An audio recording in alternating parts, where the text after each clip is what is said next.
Welcome.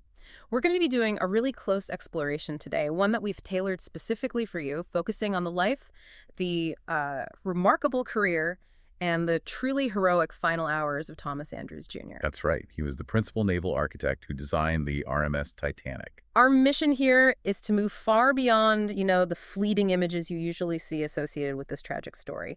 We've pulled together a substantial stack of sources, detailed biographies, contemporary letters, and eyewitness testimony from the survivors. Mm, mm. We want to understand not just the man who designed what was called the unsinkable ship, but the kind of man who faced the ultimate professional and personal failure aboard his own creation. And this investigation into the sources, it reveals something quite profound. We are not just looking at a timeline of events. We're examining a story of professional excellence and immense moral character. Yes. The details are just so rich. They paint a complete picture of a man known equally for his genius in engineering and his fundamental humility. It's a compelling study of a person defined by dedication who, in the face of catastrophe, performed an astonishing, deeply personal act of sacrifice. So let's start at the very beginning and sort of set the scene for the world Thomas Andrews Jr. was born into. He arrived on February 7th, 1873 in Comer, County Down, Ireland. Which at the time, of course, was part of the United Kingdom. Exactly. And his family was prominent, residing at Ardara House. His lineage was, it was highly distinguished. It's so important to understand the context of his family's influence to appreciate the path he chose. His father, also Thomas Andrews, was a really powerful figure. The Right Honorable Thomas Andrews, a Privy Councillor of Ireland. And the Privy Council was, essentially an advisory body to the sovereign. That's it, which marks his father as a figure who was deeply entrenched in the political and judicial elite of the region. And that high achievement didn't stop with the father, did it? His brothers also reached the absolute pinnacle of political and legal life in the next generation. That's right. His brother, J.M. Andrews, would go on to become the Prime Minister of Northern Ireland, and another brother, Sir James Andrews, would serve as the Lord Chief Justice. So when we talk about Thomas Andrews Jr., you're talking about a man born into the highest levels of political and social influence. Which makes his career choice, not politics, not law, but heavy industry, all the more fascinating. Absolutely. He attended the Royal Belfast Academical Institution until he was 16 in 1889, but instead of heading off to a prestigious university, he chose the shipyard. This is where he began his life's work. A premium apprenticeship at Harland Wolff, the legendary Belfast shipyard. And that connection to Harland Wolff, it wasn't an accident. It was facilitated by his powerful uncle, William Peary Viscount Peary, who was a part owner and later chairman of the company. But the term premium apprenticeship here is very telling. It meant his family paid the company for the privilege of his training. Exactly. But the sources show this wasn't some shortcut into management. It was a deep, rigorous 5-year commitment designed to immerse him in every single aspect of shipbuilding. That's the insight we really need to pull out here. Despite his privileged background, the path chosen for him and, embraced by him was one of sweat and grime. It was. This apprenticeship was structuring to give him comprehensive foundational knowledge from the perspective of the laborer, not just the desk-bound designer. A kind of philosophical approach to leadership, really. I think so. The first phases of his training were entirely physical, entirely rotational. The sources detail it really well. 3 months in the joiner's shop, learning how wood joined together. A month with the cabinet makers, focusing on fine interior detailing. And then 2 months actually on the ships. Right, on the ships themselves. Experiencing the raw, physical reality of construction meant he understood how his designs would actually translate into bolted steel and crafted interiors. It's the total opposite of an inherited title. He was earning his expertise piece by piece. He had to understand the weight, the fit, the strain of every single piece of material before he was ever allowed to design the whole. Precisely. It was only after that 18 months of intense, physical, hands-on experience, often involving long hours, physically demanding tasks, that he was then allowed to move into the drawing office for the final phase. And how long was he there for? He spent the last 18 months of that 5-year training period focusing on the technical drafting and the detailed mathematical calculations that would, become the core of his professional genius. And the dedication was just exceptional. The accounts of his time as a young apprentice, they all emphasized this tireless work ethic. He didn't just put in the hours. No, he worked long days at the yard, and then rather than socializing or resting, he continued his studies well into the evening. His commitment was legendary, almost from the very start. People who worked alongside him spoke of his sharp wit and his relentless penchant for hard work, which made him stand out even in a high-performing firm like Harland and Wolff. So is that combination of intellect, practical knowledge, and sheer endurance that really brought him prominence? It was. He was marked very early on as someone destined for the top, not just because of his family name, but because he earned the respect of the men who actually worked the tools. That rigorous foundation set the stage for what was a truly dizzying professional ascent. By 1901, the momentum was just unstoppable. After rotating through the company, Andrews had climbed to the position of assistant shipyard manager. And then quickly moved up to manager of the construction works. Right. And that same year, 1901, his status as a technical leader was formally recognized. He became a member of the Institution of Naval Architects. Which is not just a club. It's a professional body that certifies and validates the absolute highest level of engineering competence in naval design. This membership confirmed his standing as a world-class designer, someone who could be trusted with the largest, most ambitious projects you could imagine. And by 1907, his upward trajectory hits its peak. He's appointed managing director, which puts him in a central leadership position right as Harland and Wolff was gearing up for one of the most ambitious shipbuilding projects in history. This is it. This is when he oversees the plans for the 3 new White Star liners that would define the era: the RMS Olympic, the RMS Titanic, and the RMS Britannic. The scale of this assignment is just hard to overstate. The design goal, which was spearheaded by Andrews, along with William Peary and Alexander Carlisle, was revolutionary. They weren't just building bigger ships. Not at all. They were building ships designed to completely redefine safety, luxury, and size. The explicit intention was to create the largest, safest, and most opulent vessels sailing the seas, floating palaces that dwarfed anything that had come before. And Andrews, based on the sources, was intricately and intimately connected with every single technical detail of both the Olympic and the Titanic. He was. Yet, despite the fact that he was the principal designer, the genius behind the blueprints for the largest moving objects on the planet at that time, we keep circling back to this remarkable detail about his humility. He clearly earned the title of naval architect. He had the formal certification and the revolutionary designs to prove it. But he consistently avoided using it. The sources confirm he usually referred to himself simply as a shipbuilder or a director of the firm. It's not just modesty, is it? It's a reflection of his core philosophy, which seems to stem right from his apprenticeship. It is. By calling himself a shipbuilder, he was connecting himself directly to the men on the floor, the ones who drove the rivets and crafted the joinery. He prioritized the earned respect of the yard over the academic title. That connection to the workers seems to be a huge part of his legacy within the yard, maybe even more so than his designs. He was, fundamentally, the people's man. He really was, and the accounts of him are just glowing. He was universally admired and well-loved among the shipyard employees. People describe him using words like cheery, optimistic, and profoundly generous. Not the usual descriptors for the managing director of a massive industrial firm. No. And the anecdotes really bring this to life, showing his relentless dedication wasn't just professional, it was personal. He was known for being a tireless worker who frequently showed up at any hour, day or night, to check on progress. And more surprisingly, he was always willing to literally lend a hand. If a gang of workers was struggling with a physically demanding task, Andrews would roll up his sleeves and help them lift or haul the necessary materials. And he didn't distance himself. There are accounts of him sharing his lunch with fellow workers, particularly if someone was having a rough day or just, needed it.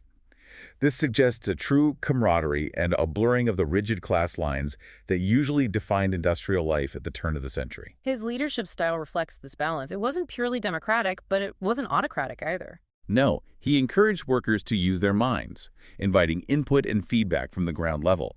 He believed the best ideas could come from anyone who had that intimate practical knowledge of the construction. But he was not a pushover. Oh, not at all. If a worker made a mistake, particularly one that involved safety or gross negligence, he certainly intervened. But instead of just firing the person, which was often the industrial standard, Andrews would typically give the worker the rough side of his tongue and a friendly caution. The emphasis was on correction, on mentorship and retaining that knowledge, not just instant dismissal. Exactly. And this approach cultivated immense loyalty because the workers knew he believed in their potential and valued their expertise. So we have this portrait of a man who bridged 2 worlds, the rarefied air of Belfast society and the intensely physical world of the shipyard floor, earning trust in both, which is just a rare feat for a leader of his stature. The source material gives us these glimpses into how he balanced this demanding professional life with his family. In 1908, Thomas Andrews married Helen Riley Barber, and they set up their home in Belfast. And they had one child, a daughter, Elizabeth Law Barber Andrews, born in November 1910. Known affectionately by her initials, ELBA. That profound modesty we've been talking about, the avoidance of the title naval architect, it extended right into his home life. His wife, Helen, gave a very telling quote in later years, reflecting on his character. She said he had the humblest opinion of anyone I ever knew. It just underscores that he truly did not see himself as the titan of industry and design that the rest of the world perceived him to be. There's another small, incredibly humanizing detail we find in the sources that connects his personal health to his relationship with the crew. The varicose veins. Yes, Andrews suffered from varicose veins in his legs, which caused him pain, particularly during those long hours spent inspecting these vast ships. And this leads us back to the crew of the Olympic. Because he had been so diligent about improving their living quarters, checking dimensions, ensuring ventilation, making sure the crew spaces were as comfortable as possible, they were so grateful that they actually took up a collection. They did. They gifted him a handsome, engraved walking stick out of pure gratitude. This is such a powerful testament. The gift wasn't for designing the ship. It was for caring about the people who operated it. And this attention to detail and care for the crew is directly relevant to why he was on the Titanic's maiden voyage in April 1912. He was leading what was known as the Guarantee Group. Right, which was essentially the quality control and post-launch maintenance team from Harland and Wolff. We need to be clear about their purpose. The Guarantee Group comprised a handful of expert workers, including Edward Wilding, who worked on hull design, and others who were there to observe every aspect of the ship's operation. From the noise levels in the dining saloon to the efficiency of the engines, they were there to compile a comprehensive list of snags and necessary improvements. And Andrews was there as the lead architect, responsible for signing off on the vessel's final perfection. He was booked into first class, cabin A36. The sources detail his commitment right up to the minute of sailing in Southampton. His schedule in the days leading up to departure was described as manic, focused on last-minute tweaks and fixes. His secretary, Thompson Hamilton, described him as being never for a moment idle, constantly taking notes, managing correspondence, handling urgent papers. And he wasn't just giving orders from the bridge, either. The accounts emphasize his almost obsessive physical involvement in the final touches. Hamilton detailed how Andrews was physically placing items himself. Things like making sure racks were installed correctly, positioning tables, checking berth ladders, and even confirming the placement of electric fans. That level of perfectionism speaks volumes. He reportedly told Hamilton that unless he personally saw everything right, he could not be satisfied. Think about the scope of that task, a ship spanning several city blocks with thousands of details, and he felt compelled to micromanage the placement of a single fan. He felt an intense personal responsibility for the perfection of his creation. And it's here, amidst this flurry of final, meticulous preparations, that we find his last known words to his wife before the departure. It's deeply poignant. It is. He was already carrying the burden of leaving home. His father was ill, and Helen herself was unwell. Yet in his correspondence, he focused on his professional pride and certainty. The Titanic is now about complete and will, I think, do the old firm credit tomorrow when we sail. It's a moment of immense professional satisfaction, but it's tinged with this personal difficulty. He was certain he was sailing on a triumphant vessel, a true credit to the firm he had dedicated his life to, even as he was leaving behind people he cared for deeply who were not in good health. It was a commitment to duty above all else. When Andrews boarded the Titanic in Southampton on April 10th, the sources agree he was initially high-spirited, thrilled with the vessel's initial appearance and his own thorough inspection. He took time to say goodbye to Thompson Hamilton and others, reminding them to keep Helen informed of the ship's news as it progressed across the Atlantic. But almost immediately, there was a jarring note of discord. As the Titanic pulled away from the dock, the powerful wash generated by the ship caused the secured mooring lines of the nearby liner SS City of New York to snap. And the two ships drifted terrifyingly close to a collision. Andrews was an eyewitness to this near disaster, and he reportedly found the situation decidedly unpleasant. That must have been a deeply unsettling way to begin a maiden voyage. A reminder that despite the scale and power of the new ship, Outside forces and human error could still cause massive problems. And this sense of subtle tension continued. Later, after they had successfully completed the stop in Queenstown, Andrews made a revealing comment at a dining table. What was that? He hinted that while he and his team were focused on perfection, the White Star Line's schedule was paramount. He mentioned that in certain ways, the Titanic was perhaps not entirely ready to sail. A few more days of final checks might have been beneficial. But they had to proceed because the pre-scheduled departure date of April 10th had arrived, and the ship simply had to sail on time. Exactly. It confirms a subtle but crucial tension between the designer's desire for flawless readiness and the commercial pressure to meet deadlines. And throughout the journey, he remained the dedicated professional. Bedroom steward Henry Etches provided testimony that Andrews was working all the time. Constantly moving about the ship, taking detailed notes. Though Etches observed that most of these notes were focused on what we would call aesthetic or cosmetic improvements, perhaps moving a light fitting or suggesting better placement for a chair, he was still in the mode of perfecting his masterpiece. Yet, if you look closely at the emotional accounts, you can see that the physical distance from home and perhaps the underlying pressure began to weigh on him. Definitely. On the night of April 12th, the second day at sea, stewardess Mary Sloan encountered Andrews in the grand staircase. She noted that he seemed to be in a very different emotional state. Sloan said she found him looking very sad and loath to go. That phrase, loath to go, meaning reluctant or unwilling to proceed, is so striking. He specifically expressed regret that the ship was taking them further away from home and shared his concern over his ill father and his wife's current health. Sloan recalled that he had a very sad expression on his face. This gives us crucial insight. The public face was one of professional accomplishment, but the private man was battling profound homesickness and concern. Perhaps already sensing the immense responsibility he carried. It's a striking contrast when we move forward 2 days to the night of April 14th, the final night. Sloan's impression was that Andrews was back in good spirits. He was enjoying the social aspect of the first-class dining experience. He was visibly relaxing. There's that wonderful anecdote, often recounted by survivors, involving Eleanor Caspier. When she arrived at dinner in a stunning, attention-grabbing gown, Andrews was described as chipper and animated. Right. He let out a cheerful noise for her choice, leaning over to say, "Now that's the way a lady should look." He was appreciative of the luxury and style he'd helped create. He was also talking openly about his private life, which suggests a certain comfort and trust with his fellow passengers. Albert and Vera Dick, a couple who had grown fond of him, noted that specifically at dinner on that Sunday evening, he talked almost constantly about his wife, his little girl, his mother, his family. He was a man anticipating a happy reunion. After dinner, he was seen making his final rounds, even stopping to thank the baker for a special type of bread he had enjoyed. That courtesy extended even in his final hours. He then returned to his stateroom, A36, where he began making calculations and drawings for future use, likely working on the improvements he'd noted during the voyage. His last reported confidence before the collision shows just how utterly certain he was in his life's work. He reportedly remarked to a friend that the Titanic was as nearly perfect as human brains can make her. He was in his room, focusing on perfection, when, at 11:40 p.m., the ship struck the iceberg. The impact, a glancing blow along the starboard side caused by scraping the submerged ice shelf, was the defining moment that shifted Thomas Andrews' role from designer and quality controller to crisis manager and ultimate authority on the ship's fate. The initial reaction on board was confusion, not panic.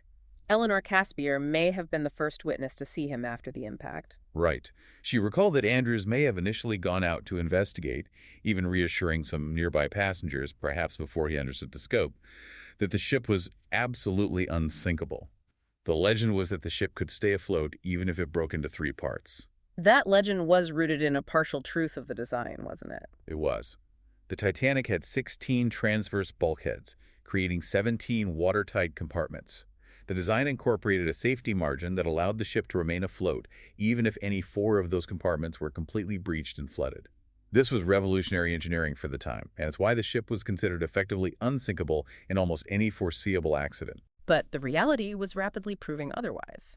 Andrews, knowing his creation better than anyone, immediately went below deck to investigate the extent of the damage himself.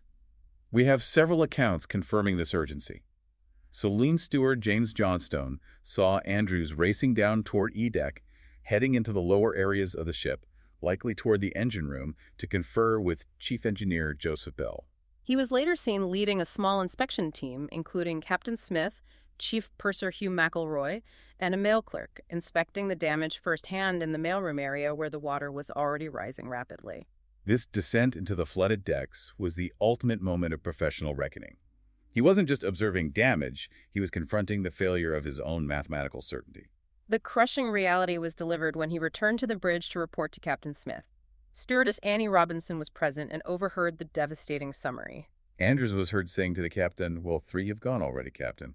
That seemingly simple line is the core of the tragedy. Okay. It means he had identified 3 flooded compartments already, but the truth was far worse. Subsequent analysis confirms Andrews quickly determined that the first 5 of the ship's 16 watertight compartments were rapidly flooding, or compromised beyond recovery. And this is the critical technical detail. 5 flooded compartments meant the ship's carefully calculated safety margin was exceeded by 1. Exactly. The water would spill progressively over the top of the compromised bulkheads, a process called topping from one compartment to the next, like water progressively filling an ice cube tray. It meant the sinking was definitive and irreversible. There was no way to save the ship. The psychological weight of this realization must have been just overwhelming. He was the one person who could truly calculate the ship's life expectancy with chilling precision. And he relayed that terrible implication to Captain Smith immediately. Based on the rate of flooding, he estimated the vessel had only about an hour and a half before foundering. A race against a clock he himself had designed, a clock that had just run out of time. And the immediate, terrifying consequence of this calculation was that he and Smith instantly grasped the severe, fatal shortage of lifeboats. They had enough capacity for barely half the people on board.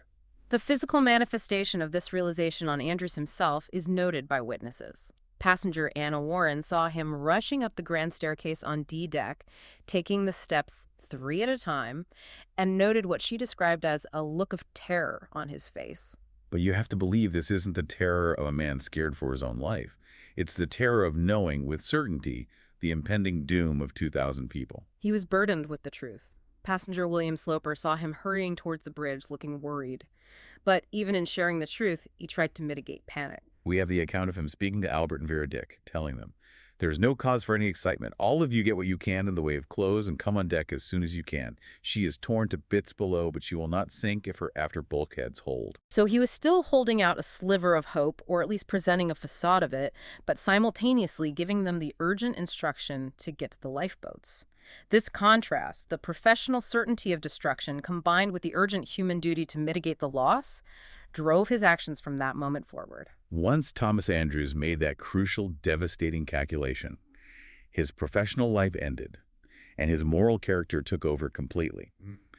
Knowing the limited time available, the sources are unanimous. He dedicated every single remaining minute of his life to the evacuation process. He became a singular force of calm and direction. He did. He went back below deck, into the maze of cabins to help passengers prepare. His methods were practical and highly effective, focusing on specific instructions rather than, abstract advice. He encountered stewardess Annie Robinson again, and when she tried to protest about the appearance of putting on a life belt, he was firm. He understood the psychology of panic. He firmly told her, "Put on your life belt and walk about and let the passengers see you." He needed the crew to model urgency and preparedness. When she still hesitated, expressing concern that it looked rather mean to be ready, he replied with a powerful mandate. "No, put it on." And then, well, if you value your life, put your belt on. He had no time for misplaced social concerns. Survival was the only goal. His attention to detail, which defined his work, now defined his rescue efforts. He instructed steward Etches to check every cabin and ensure that every passenger had been awakened. More importantly, he stressed the need to check for life belts that might have been overlooked. He gave detailed instructions, pointing out that life belts were often stored in difficult-to-see places on top of wardrobes and on high racks. He understood that in the chaos, people wouldn't know where to look, and the crew needed to physically assist them. He was transforming from an architect worried about fan placement to an emergency manager concerned with the placement of every single piece of safety equipment. And this relentless effort to save others, putting the design failure out of his mind and focusing entirely on human lives, became the overwhelming testimony of the survivors. Mary Sloane's description of him is perhaps the most enduring. She described him as a blur of activity. Here, there, and everywhere, looking after everybody, telling the women to put on life belts, telling the stewardesses to hurry the women up to the boats, all about everywhere, thinking of everyone but himself. It speaks to an almost impossible level of selflessness and sustained energy in the face of inevitable death. Andrews was consistently present at the launch sites, trying to maximize the capacity of the scarce lifeboats. He was observed at the launch of Lifeboat Number 7 and then later assisting at Lifeboat Number 5, standing alongside J. Bruce Ismay. With the time running out and the realization that there wasn't enough room, he became a shepherd, urging people into the boats, trying to overcome their initial reluctance to leave the perceived safety of the large ship. He motioned Eleanor Caspier into a boat, the same woman whose gown he had complimented just hours earlier. And when she asked why he was not joining her, he replied with the simple, unwavering principle of the sea, one that superseded any professional title or social status. No, women and children first. What's truly heartbreaking is the psychological burden he carried. He was the one person who knew, with absolute scientific certainty, the ship's remaining lifespan. We hear of this burden in his encounter with the passengers John Jack, Borland Thayer III, and his father. Thayer Sr., seeking the truth, asked Andrews the grim question. And Andrews responded quietly, without hysterics but with total honesty, that he did not give the ship much over an hour to live. Imagine being the man to deliver that verdict, the man whose genius created the marvel, now forced to admit its fatal flaw and estimate the exact minute of its destruction. That immense weight of knowledge did not cause him to retreat or despair, it galvanized his service. The Titanic ultimately sank at 2:20 a.m. on April 15th. Thomas Andrews perished with the ship, and his body was never recovered. The chaos of the final moments means that the exact details of Thomas Andrews' death, like so many others, are contested. However, one specific, potent image has dominated the narrative for over a century. This is the widely known account, cemented in popular culture, often depicted in films and books, particularly popularized by Walter Lord's research, which places Andrews in the first-class smoking room. The scene reportedly occurred around 2:05 a.m., just moments before the final plunge. In this powerful version, Andrews is standing alone, his arms folded, staring blankly at the dark wood paneling and the Norman Wilkinson painting Plymouth Harbor, which hung over the fireplace. Crucially, his life belt is lying unused on a nearby table. And an assistant steward, identified by some sources as John Stewart, allegedly approached him and asked if he would try to escape. But Andrews reportedly did not move or speak. He just stood like one stunned, accepting his fate passively. This image, the creator awaiting doom in the room dedicated to quiet leisure and reflection, is highly symbolic.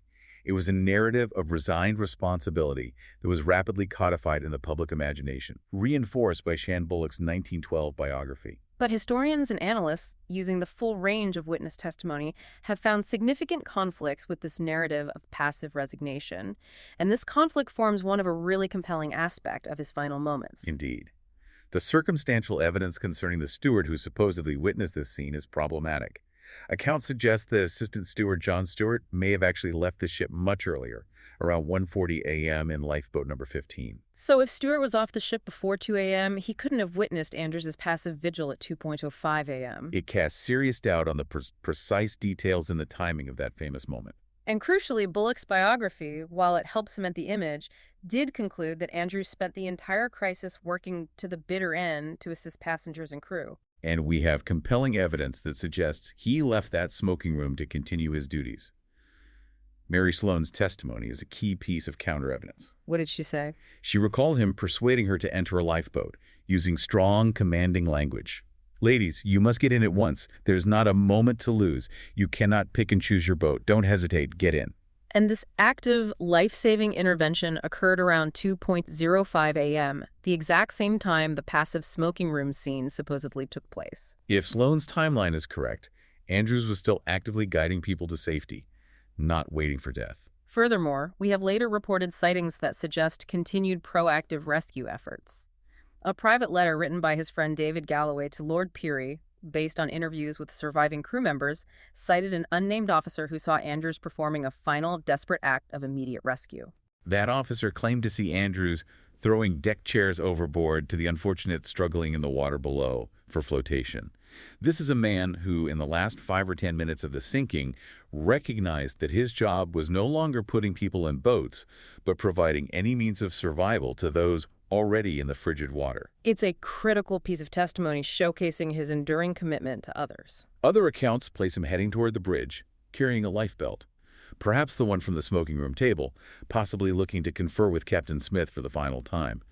It suggests he was active, seeking final instructions or coordination. And this brings us to what may be the very last reported witness, Mess Steward Cecil Fitzpatrick. Fitzpatrick claimed to have seen Andrews and Captain Smith together on the bridge, just moments before the ship began its final, terrifying plunge into the Atlantic. According to Fitzpatrick, both men were present and both finally secured lifebelts. Smith reportedly spoke to Andrews one last time, saying, "We cannot stay any longer. She's going." And Fitzpatrick then stated he saw both Andrews and Smith jump overboard just as the water reached the bridge.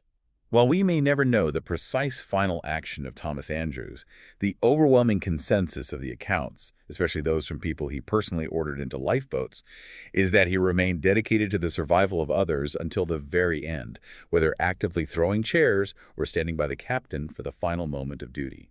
The immediate reaction to the disaster confirmed the nature of his sacrifice, ensuring his legacy was sealed within days of the sinking. Just 4 days after the Titanic went down, on April 19, 1912, his father received a telegram from a cousin in New York.